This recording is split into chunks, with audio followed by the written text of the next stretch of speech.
There's some sour grapes being spilled in here, boy. I heard about it way in the dressing room. We're not gonna give it too much credence and too much attention, man. It's a great night tonight. I'm really disappointed in the other side. I really don't even know what they said in detail, but it's just a bad look for them. You know, we're not gonna get in the pig pen and get dirty. I thank God for the grace to get in here tonight and fight, you know, and take care of business.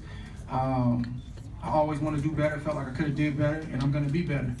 But as far as trying to explain myself and answer questions like, you know, some of the things that they're talking about, I just refuse to get into it. It's not about them anymore. They've done a lot of talking leading up to this fight, and I told you guys that they can dominate the headlines leading up to the fight.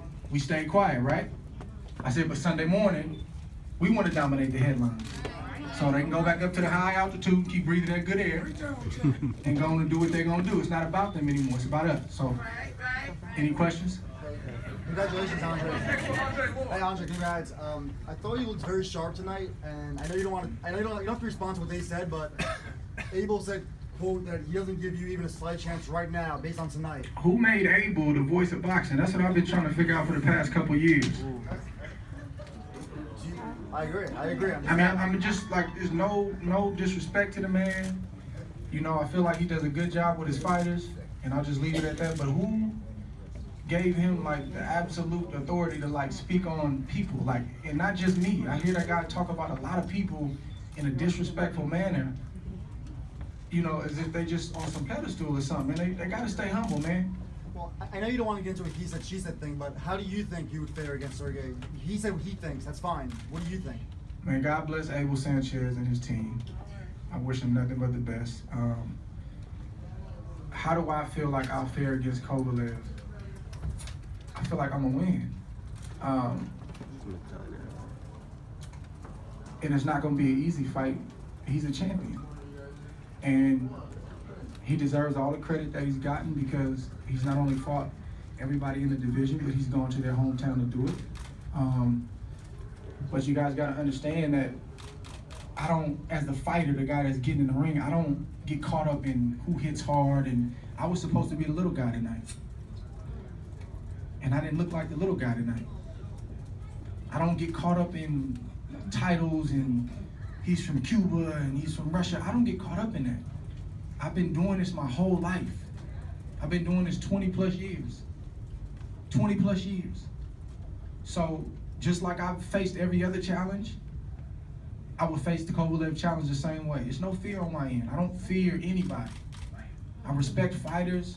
You know, he's a great fighter, and he's done some things that people haven't done. He's won on the road, and you got to respect that. But I don't look at it like you guys may look at it in terms of, you know, oh my God, he's knocking. I just don't look at it like that. Because if I looked at it like that, I wouldn't be sitting here right now. Andre, you gave yourself a B- out there at the ring. What did you like that you did in your first light heavyweight fight, and what do you need to do different or better? I like that we showed that, you know, that we're strong, plenty strong for this weight class. We showed the pop in this weight class. We just want to keep sharpening things up offensively, defensively, and, you know, but I have to give myself maybe a B- or so, because with the stop and go, you know, layoffs and different things like that, you know, we had the same situation with Evan Rodriguez in 2013. He was the #1 contender. We fought Paul Smith, who, you know, had failed at two world titles against Arthur Abraham. He's a solid guy, and now we're fighting another #1 contender. So we, you know, we're showing that even though we haven't been consistent per se, we can still come get the job done. Hey, were you hurt? That tune-up fight, Andre. Excuse me? Who would you like to fight in the tune-up fight? Man, I'm just trying to go enjoy some time with my family right now. I don't even know. You know, I gotta, you know, just reassess everything with my team, talk to them, and just see where they stand. Because all it's been about for me is, you know, Sullivan Barrera. Hey, Ward, you represented your country in the Olympics, won the gold medal. You represented your country in the Super 6, you won that. And now they ask you to step up out of your comfort zone to 175. You win your first fight there against the #1 contender. what does it take for an American fight to get the praise that he deserves? Because you were talking about the love that you get out in the UK, and it's beyond the love out here in the States. You know what? It's I do have an opinion about that, but you know, one thing I'm learning as a young man is that I don't always have to share my opinion. One thing that, you know, I'm constantly reminded of is and I have to take myself back to it. And some may understand it and some may not, and that's okay. Is that whether people give me credit or whether people don't give me credit, you know, God has blessed me with a talent and a gift. And ultimately, at the end of the day, I'm doing this for Him. And then behind that comes my family. And in the midst of that, some people gonna love me and praise me and give me the respect I deserve. And then it's gonna be that element where they don't. But I gotta fight to stay in the middle. I can't get too caught up in the praises, and I can't get too caught up in the criticism. You know, my team came back and was like, oh, they're not, you know, they're tearing your performance down tonight. Man, it's okay. And at 32 years old, I'm maturing to that point where it's okay. You don't have to like me. You don't have to like my style. You don't have to like my personality. But I do know that I'm authentic and I'm real. I try to give the fans, I try to give the network that I fight for, I try to give everybody all I have. But some people are not always going to like what you represent. There's a lot of cameras in here. Some people like your website, some people don't. You know what I'm saying? Some people like the way you write, some people don't. But you got to keep writing, right? You got to keep covering the sport, right? So that's what I try to. I don't always get it right. I'm not saying I've mastered it, but that's where I try to fight to stay in that place where it's like, man, I feel like I should get this, but you know what? It's not about that. A lot of people have you as the best pound-for-pound fighter in the world. Now you're up there. You're number one. Yeah, I mean, I think they dropped me to number 4 or something like that, and it's tough to say, man. I mean, of course, you always think maybe you're number 1, but I'm just trying to get, excuse me, I'm trying to get to a position where I leave no doubt. Because right now it's an argument. You know, they can throw the layoffs at me, and they may have an argument with that. They can throw the inconsistency, and it's hard to argue with that because guys have been more consistent. But my motivation is to leave it to where there's no doubt, where they can't take the number 1 spot. And if I can do that, man, that's my goal. There's been some confusion on your HBO contract of whether or not the fight that you had to pull out of earlier in the year, of whether that actually counted as fight number 1, and this would count as fight number 2, or if you know, your fight later in the year would be fight number 3 on your HBO contract. Has that been resolved, or is that still? Yeah, personally, I try to just keep the business behind closed doors. I don't even know who put that out there, and it's a great question. But I personally try to leave, you know, that kind of stuff just for, you know, Peter Nelson, my team, Rock Nation, James Prince, and my lawyer, Josh Dubin. I let them work that stuff out. And if somebody talks about it publicly, so be it. But I try not to get into it publicly because, personally, I think that's like, you know, just kind of behind closed doors. It's your job to fight as a fighter, but what was going through your mind when the ref deducted a point? A lot of people press row thought it was ridiculous. Man, that was a tough one. And the referee is a great ref, and but I was surprised. I mean, I think the shot was. Did you get a warning? No. I didn't think so. No. The shot was borderline. I mean, I think I hit him on the belt, and he reacted. It was a hard shot, and I guess on the cup line, I guess that's low, right? They showed a replay. It didn't look. It didn't look low at all? No. Or was it borderline? It was like on the It was low? But you didn't get a warning. Yeah, but I think I got that, a picture. that's what I'm saying. Okay. Some of you guys say no, and some of y'all say yeah, see? There was a late hit after the bell. Can we answer that real quick? I'm sorry. So I just think, I was surprised that I didn't get a warning. Me too. I was shocked about that, but I still don't know why I didn't get a warning.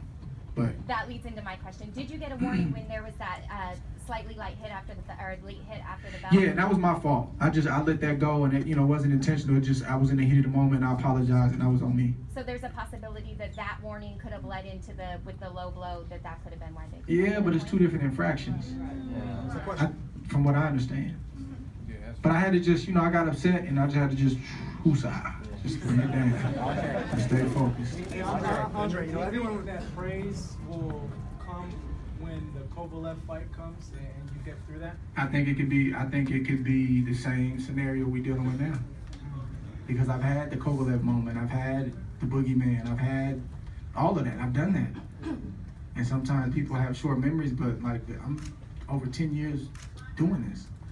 So I've had the guys that were, this is the guy, and then we beat him, and it was, I don't know, but I'm not gonna be doing this when I'm 40. Bernard can have that. No parts of it. So I'm just trying to do it to where when it's time, I can look back and say, man, I didn't cheat the sport. I always came in shape. I didn't embarrass the network I fought for. I didn't embarrass my team. I gave it all I had, and when you give it all you had, you can sleep good at night, whether people love it or not. Or did HBO ask you to move up to 175? Did they give you an incentive to move up, or how did that go down? It's a collective decision between everybody, but ultimately, the buck stops with me because I'm getting in there. So, regardless of, what anybody may suggest, and HBO, I know there's like this, I think this narrative out there where it's like I was forced to go up, and that's not it. The HBO would never try to force any fighter to do anything, but I just think collectively it made sense. And that's a challenge that I wanted to take on. I wanted to, it was hard to get guys in the ring at 68. And you guys kept saying I need to move up, so I listened to you. Andre, the talk aside, Andre, what did you think of Barrera's performance against you? The talk aside. Man, I think, I thought he put up a good fight. And I wish him nothing but the best, Mike? Andre, 2 questions quick. Question 1. You said that you might have been a little rusty and gave yourself a B-, but Barrera only landed 15.4% of his shots, so that's pretty excellent defense. How many punches was that? 722 punches. He landed 700 punches? Through